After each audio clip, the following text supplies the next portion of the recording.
এটা, আরেকটা হচ্ছে হাতে আঙুলের উপরে একটা কালো দাগ। এই কালো দাগটা অন্তত 4-5 দিন যায়।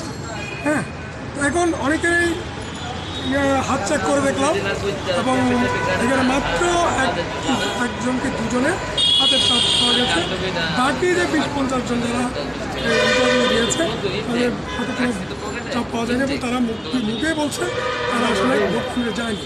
আমি নির্বাচন কমিশনকে একটা চ্যালেঞ্জ করতে চাই, শেখ হাসিনাকে একটা চ্যালেঞ্জ করতে চাই এবং হাইকোর্টে একটা মামলা করতে চাই, যদিও বা হাইকোর্ট তাদের যে এদেশের 4% মানুষও ভোট কেন্দ্রে যায়নি। সেখানে ধরুন 4%কে শেখ হাসিনা 40% বানিয়েছেন। হ্যাঁ, 40% বানিয়ে তিনি বোঝাতে চাচ্ছেন তিনি ভোট করেছেন।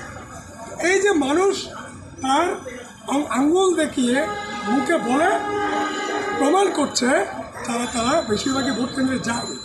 তো এই যে মানুষ ভোট কেন্দ্রে যায়নি, মানুষ ভোট দেয়নি, তাহলে কেন একজন প্রধানমন্ত্রী কেন মিথ্যে বলবে? একজন নির্বাচন কমিশনার বা নির্বাচন কমিশন কেন জনগণের সাথে মিথ্যা প্রতারণা হতবাজি করবে? আমি প্রশ্ন করতে চাই। জনগণ তো খেললে নেবে। আপনারা যারা প্রধানমন্ত্রী হন বা যারা মন্ত্রী হন, এমপি হন বা যারা নির্বাচন কমিশন হন, আপনারা জনগণের সাথে এই মিথ্যে ভাওতাবাজি প্রতারণা না করলে কি হয় না? মিথ্যে ভাওতাবাজি ভণ্ডামি প্রতারণা না করলে কি হতো না? আপনি অনেক কাজ করেছেন, দেশের উন্নয়নে আপনি ভাসিয়ে দিয়েছেন। সেটা আপনি একটি নির্বাচন করে তো সে ম্যান্ডেটটা নিতে পারতেন যে আমি উন্নয়নে ভাসিয়ে দিয়েছি এবং জনগণ আমাকে ভোট দিয়ে ভাসিয়ে দিয়েছে। সেটা না করে আপনি কেন জনগণের সাথে দিনের পর দিন 15 বছর ধরে আপনি জনগণের সাথে প্রতারণা করছেন, মিথ্যা বলছেন? আমি একবার বলেছিলাম শেখ হাসিনা হচ্ছে মিথ্যের রানী।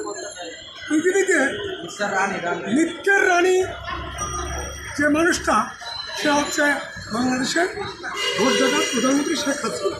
সেটা বারে বারে প্রমাণিত হচ্ছে। একটা মিথ্যের রানী কীভাবে দেশ চালায়, কীভাবে দেশ চালাতে পারে, হ্যাঁ, সেটা কিন্তু বুঝে আসছে না। জনগণ শেখ হাসিনাকে পুরোপুরি বর্জন করেছে এবং তারা নির্বাচনে না যাওয়ার মধ্য দিয়ে 93 ভাগ বলেন, 94 ভাগ বলেন, 96 ভাগ বলেন, এই মানুষগুলো ভোটে না দিয়ে শেখ হাসিনাকে বর্জন করার মধ্য দিয়ে কী প্রমাণ করেছে?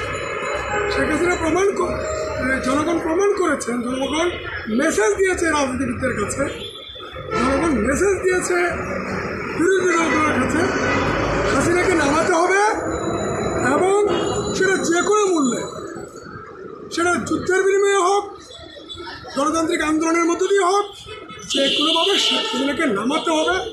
সেই পারমিশন জনগণ দিয়ে দিয়েছে। অলরেডি জনগণ 7ই জানুয়ারি নির্বাচনে অংশগ্রহণ না করার মধ্য দিয়ে 98 ভাগ জনগণ নির্বাচনকে বর্জন করে বিরোধী দলকে পারমিশন দিয়ে দিয়েছে। তোমরা যা ইচ্ছে তাই করো, হাসিনাকে নামাও। তোমরা হাসিনাকে নামাইতে যা ইচ্ছে তাই করো, হাসিনাকে নামাও।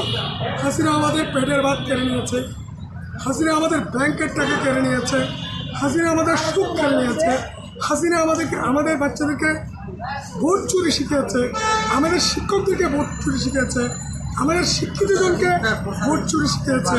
হাসিনা আমাদেরকে যে মানুষ হিসেবে যে অবমূল্যায়ন করেছে, সেটার প্রতিশোধ নেওয়ার জন্য, সেটা প্রতিরোধ করার জন্য যে 7ই জানুয়ারি তারা ভোট কেন্দ্রে যায়নি, তার মধ্য দিয়ে প্রমাণিত হয় শেখ হাসিনা একটা ফালতু মানুষ, একটা ভোট ডাকাত, ভোট হাইজ্যাকার, রাজাকার।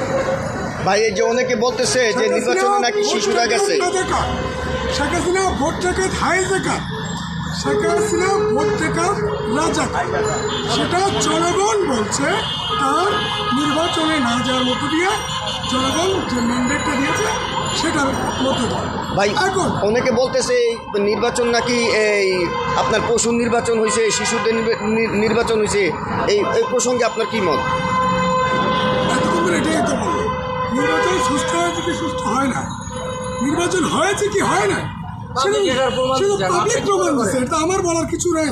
আপনি আর প্রশ্ন করেন, আপনি কি মনে করেন পাবলিক নির্বাচনে অংশগ্রহণ এখন করছে হচ্ছে কিনা? জনগণ আপনাদের বিরোধী দলগুলোকে যে মেসেজটা দিচ্ছে, যে মেসেজটা দিয়েছে বা দিচ্ছে, সেটা হচ্ছে জনগণের 98% অংশ নির্বাচনে চায়নি, তার মানে তারা শেখ হাসিনাকে চায়। তারা বিরোধী দলকে জানান দিচ্ছে, বিরোধী দলকে আহ্বান করছে জনগণ যে তোমরা এমন আন্দোলনের নেতৃত্ব দাও যেভাবে হামাস দিচ্ছে। তুমি ফিলিস্তিনের হামাস 75 বছর পরে যে ইসরায়েলিদেরকে, ইহুদিদেরকে যে নাস্তানাবুদ করে থাকছে, সেরকম হলেও একটা লড়াই সংগ্রামের ডাক দাও। সেরকম একটা লড়াই সংগ্রাম, যে লড়াই সংগ্রামে স্বৈরাচারী শেখ হাসিনা, এই যে ফুতুর যে আন্দোলন, সে আন্দোলন জনগণ চায় না। জনগণ 7ই জানুয়ারি বলছে। ধন্যবাদ।